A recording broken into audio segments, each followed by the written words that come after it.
Salam para wibu cuy, bagaimana kabar kalian semuanya? Semoga tetap baik-baik saja ya. Dan jangan lupa sering-sering nonton Isekai Project agar nantinya bisa cerdas seperti Mimin.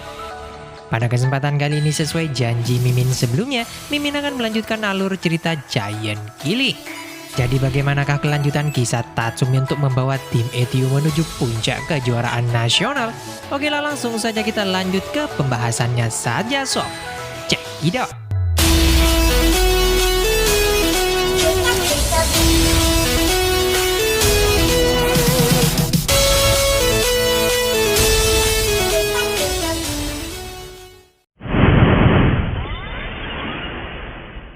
Sebelumnya, setelah Tatsumi memperkenalkan dua pemain baru yakni Gabriel dan Tonoyama dalam laga melawan tim Universitas, kita diperlihatkan kembali dengan latihan keras yang dijalani tim ETU di sisa waktu training camp. Nampak dengan masuknya Gabriel yang memiliki mobilitas dan kecepatan nyatanya mampu membuat Kyokawa sendiri saat latih tanding merasa bersemangat. Di mana Kyokawa merasa tak ingin kalah dari para pemain baru di tim ETU. Sementara itu hal berbeda ditunjukkan pada perkembangan Tonoyama dalam tim.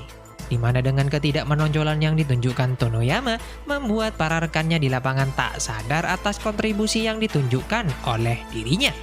Bak seorang pemain biasa-biasa saja, permainan Tonoyama jarang sekali diperhatikan oleh rekan ataupun lawannya sehingga membuat dirinya sulit untuk diprediksikan.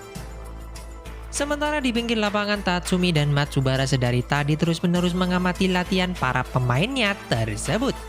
Nampak Tatsumi bisa sedikit lega dengan kemajuan yang ditunjukkan para pemainnya di sana. Di mana Tatsumi mengatakan bahwa kerjasama timnya sudah mulai membaik dalam permainan. Hal ini ditunjukkan dengan komunikasi yang terjalin baik di antara para pemainnya dan pengambilan keputusan yang tepat dalam situasi apapun. Di mana mengingat tak hanya ETU yang akan berkembang di paruh musim kedua Liga Jepang nanti, Tatsumi menargetkan untuk menyatukan seluruh elemen dalam klub untuk memenangkan seluruh pertandingan. Tatsumi yakin, dengan semangat yang ditunjukkan oleh para pemainnya akan menjadi senjata yang sangat ampuh untuk menuju puncak di paruh musim kedua Liga Jepang nanti. Sementara itu di tempat berbeda terlihat Fujisawa yang sebelumnya penasaran dengan statement Kasano tentang Tsubaki datang menemuinya untuk memastikan hal tersebut. Di mana ia kemudian mulai menanyakan perihal perkembangan ETU dan keberadaan Tsubaki sebagai pengganti Tatsumi. Namun di sini Kasano sendiri tak bisa menjawab semua pertanyaan Fujisawa. Di mana Kasano merasa dirinya tak pantas memprediksikan semua itu mengingat kegagalan yang telah ia alami di masa lalu. Nampak Kasano sendiri tak ingin kesalahannya tersebut terulang lagi khususnya pada para pemainnya saat ini. Kemudian di malam harinya terlihat Tsubaki masih lanjut melatih tendangannya sendirian di lapangan.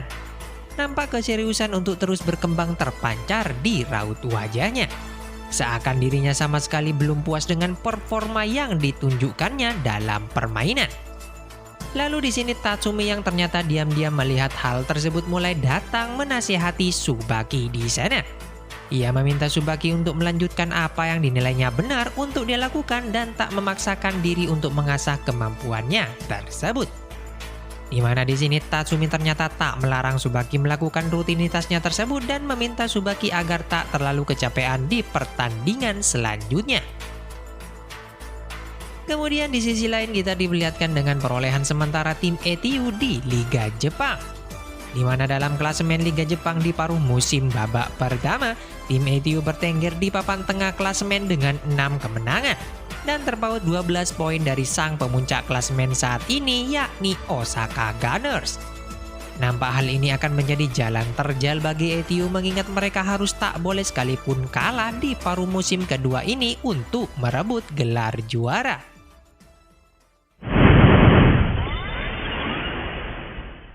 Singkat cerita, akhirnya laga pertama tim ETU di paruh musim kedua pun dimulai. Nampak di pertandingan pertamanya tim ETU akan melakoni laga melawan tim Sapporo FC.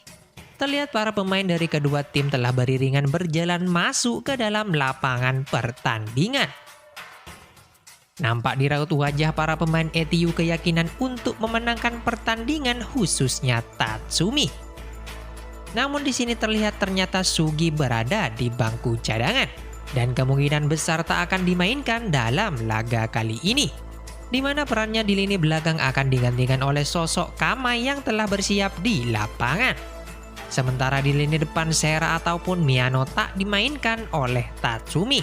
Ia lebih memilih pemain muda seperti Ueda untuk mengisi posisi tersebut. Sontak keputusan itu mendapatkan komentar negatif dari Yamai yang mengamati pertandingan dari bangku penonton. Nampak ia menilai Tatsumi sebagai pelatih aneh karena keputusannya yang sulit ditebak oleh orang di sekitarnya. Yamai menambahkan, dengan kondisi tim Sapporo FC yang saat ini tengah berjuang dari jurang degradasi dan dengan kehadiran sosok striker baru dalam tim kemungkinan besar akan membuat pertandingan kali ini akan menjadi lebih menarik. Dan jika Tatsumi sedikit saja membuat sebuah kesalahan, hal tersebut akan menjadi bumerang bagi tim ETU. Kemudian akhirnya pertandingan antara ETU dan Sapporo FC pun dimulai, di mana di awal pertandingan terlihat lewat aksi jenius tim ETU memulai inisiatif menyerang dengan memberikan umpan terarah pada Ueda yang menjadi pemain sentral di depan. Tim ETU mencoba membongkar pertahanan lawan. Namun di sini dengan sedikitnya pengalaman Ueda, tim lawan nyatanya dapat dengan mudah menghadang pergerakan Ueda dan langsung membangun counter attack melalui striker baru mereka di sana. Untungnya masih ada Kumoda di lini belakang yang berhasil melakukan tackle bersih menghadang pergerakan striker lawan. Di sini walaupun tim lawan nampak menguasai jalannya pertandingan, namun serangan-serangan mereka harus terhenti di kaki para pemain ETU. Bahkan pelatih tim lawan yang melihat itu semua dibuat frustrasi oleh gaya permainan tim ETU, di mana ia sangat emosional untuk tak ingin kalah dari pelatih baru sekelas Tatsumi.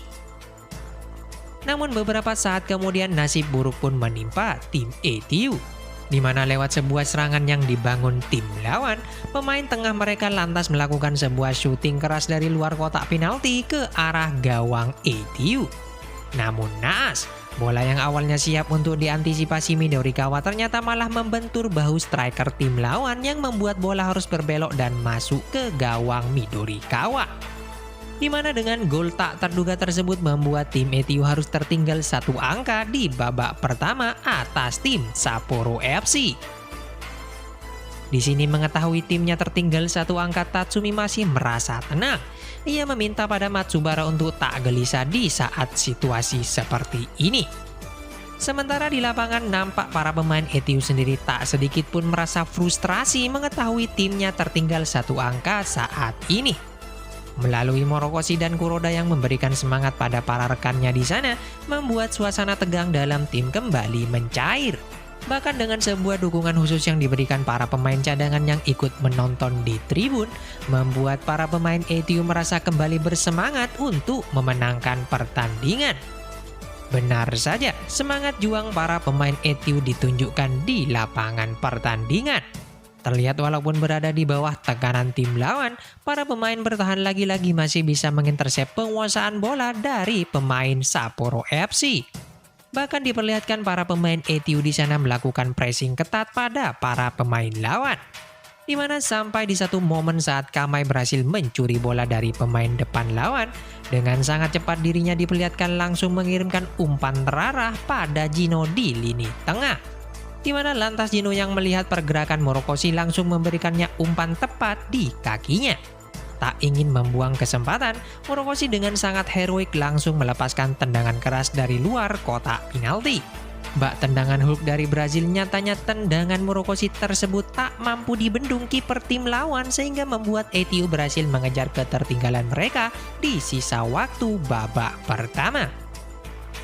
Namun ternyata performa baik ETU tak hanya berhenti di situ saja. Di babak kedua berjalan permainan mereka di lapangan mulai meningkat, di mana di satu momen saat babak kedua memasuki 10 menit akhir pertandingan, lewat serangan cepat yang dibangun Tsubaki, ia mulai berlari menggiring bola ke depan dan memberikan umpan pada Kumoda yang juga ikut maju membantu serangan lewat sisi kanan pertahanan lawan. Di mana saat Kumoda melihat peluang di sana, sontak ia langsung melesakkan umpan crossing ke arah Ueda di depan mulut gawang. Di sini tanpa diduga dengan sebuah skill bak seorang Neymar, Ueda ternyata mampu melewati hadangan dua pemain lawan dan langsung meneruskan bola tersebut pada Akasaki. Namun di sini bukannya menendang, Akasaki malah lebih memilih memberikan bola tersebut pada Natsuki yang berdiri bebas di sisi kiri pertahanan lawan. Benar saja keputusan tersebut berdampak baik bagi tim ETU, di mana dengan sangat bebas Natsuki dengan mudah bisa memasukkan bola serta merubah kedudukan untuk keunggulan tim ETU 2-1.